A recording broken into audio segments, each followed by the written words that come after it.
Well, another Republican congressman is bailing on Trump. Adam Kinzinger of Illinois is both an Iraq and Afghanistan veteran, and he's unhappy with Trump slamming the Muslim American parents who lost their son fighting in Iraq, and also a whole lot of other things. Then, as they say, there is Kansas. Tea Party Congressman Tim Huelskamp, he just lost in a landslide in his own party's primary. So the question is, as I said right before the break, is this a canary in a coal mine? And Bill, the question is more specifically, the Freedom Caucus and the folks attached to them, do you think that there's going to be kind of a price here to be paid where people are saying, I don't love government, I love whatever, but I'm sick of it being gummed up as bad as it is? And I'll tell you a story that I think may have some legs in the next month or two. You have now a local case, Zika. You see what's happening in Florida, obviously. This is not a problem of just Brazil. Right. And a bill's getting held up in Congress because it can't get, a clean bill can't get a vote because they want to attach stuff to it. I think people can get their arms around that stuff. Ryan's not going to cry a river if these guys end up getting pushed out as long as other mainstream Republicans get brought in. Is there a dynamic going on now within the party? I think it's broader than that. I think any incumbent's got to watch his or her back this year. I think incumbents are in real trouble. People are sick. I don't know whether people thought out this particular congressman's ideology or a slant within the party. I just don't know enough about it. Perhaps that's the case. But I think the incumbency thing is the real hit. That's what I see in polling that I look at, that incumbents have a real problem this year. And they better say something interesting quickly because it's easy to believe something against an incumbent. And yet only 4 of them have lost in primaries so far. 4, which seems like an incredibly low number. Look, primaries are primaries.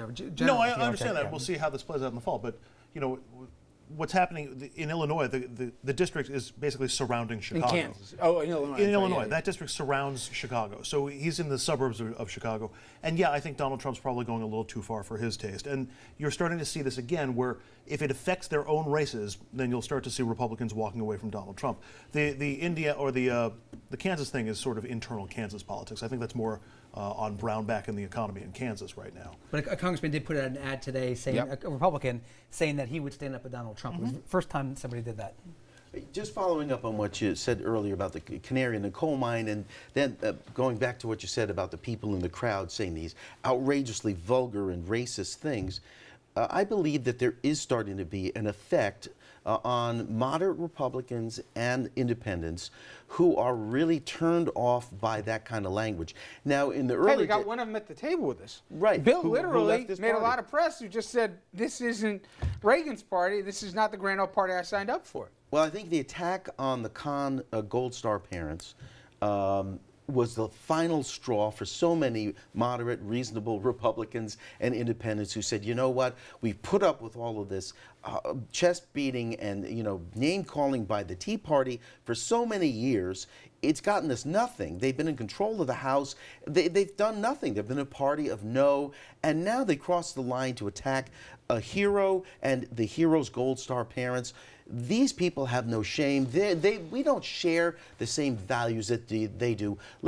If we can't get a moderate Republican or independent, then we'll hold our nose and vote for Hillary, but we cannot turn the country over to them and the poster child for them, Donald Trump. I don't think that far, but Dom, I will say, do you imagine if it wasn't Hillary? Do you imagine if it was a Biden or even another Obama at this point, he was 54% approval ratings? They hate Hillary. Okay, they don't not like her. They hate her. Okay, so for these folks to say, "I'll even vote for her before I vote for this guy," it's painful, right? Do you imagine what this cycle could be looking like if the candidate for the Democratic candidate was not such an anathema to so many Republicans? It's brutal what's going on in the Republican Party with a handful of Republicans abandoning Trump. I want to see a poll a month from now. Right. Because I really believe, like, we're all greatly offended, and rightfully so, at what he's done to this family of the soldier. But that was my point about Roger Stone. That has Roger Stone written all over it. I could see Roger telling Trump, listen, we can get political gain. Yeah, the liberal media, they'll come after us and so on, but we can have political gain. I don't know about that. That's they did a poll already on. No. Over more than I said a month from now. A poll a month from now. Let me just chime in in support of Dominic's thinking. There's 3 months to go, an eternity, as you guys know. Now, he was on message today. Today they had a presser. He was on message. He didn't freak out to the protesters, right? But he did talk about the video he says he saw that never existed, right? showing 400 million in cash there, yeah. being 40 million being delivered to Iran, and when in fact that video doesn't exist, and it was in fact a video of our hostages being released in Switzerland. So and he said same thing. But Yeah. still, there's 3 months to go. We need to understand that a president who served 2 terms is going to have a tough time extending that to Democrats for a 3rd term, no matter who the candidate is. I got one political thing that happened today that I don't get. I was even less surprised that Pence ended up endorsing Ryan, okay? But today, Pence said he wouldn't endorse, or he's not comfortable endorsing McCain or Ayotte. So this is Pence now, not Trump, that won't endorse a fellow Republican.